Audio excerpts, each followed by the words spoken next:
ৰাতি উজাগৰে কটোৱা মানুহবোৰ খুবেই অদ্ভুত হয়। কোনোবাই যদি কিবা ভুল কৰিছে, কোনোবাই আকৌ তেওঁ ভুল শুধৰাইছে। কোনোৱে আকৌ তেওঁলোকৰ প্ৰিয় মানুহৰ এটা ফোন কল বা মেছেজৰ আশাত ঘণ্টাৰ পিছত ঘণ্টা অপেক্ষা কৰিছে। কোনোবাই আকৌ কাৰোবাক নতুনকৈ পোৱাৰ আশাত চাটিং বা ফোন কলত ব্যস্ত হৈ আছে। আকৌ ঠিক একে মুহূৰ্ততে কোনোৱে ফ্লেশ্ববেকত গৈ পুৰণিৰ ডায়েৰীৰ পাত লুটিয়াই বা SMS পঢ়ি নীৰৱে চকুলো টুকিছে। এই গভীৰ ৰাতি দুটি চকুৰে নীৰৱে চকুৰ পানী টুকা মানুহবোৰৰ জীৱনতো একোটা গল্প থাকে।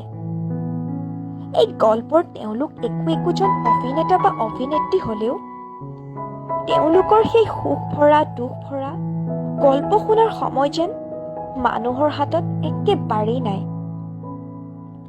তেওঁলোকে যেন চিৎকাৰ কৰিও কান্দিব নোৱাৰে, তেওঁলোকে যেন প্ৰাণ খুলি হাঁহিবও নোৱাৰে। কোনেও ইচ্ছাবোধ নকৰে তেওঁলোকৰ কষ্টৰ আৰ্তনাদবোৰ শুনিবলৈ। একাকিত্বই যেন তেওঁলোকৰ নিত্য সংগী। দুটি চকুৰ নীৰৱে নিগৰিত হোৱা পানীত ভিজা সেই গাৰুটোৱে হয়তো জানে তেওঁলোকৰ কষ্টৰ আৰ্তনাদবোৰ।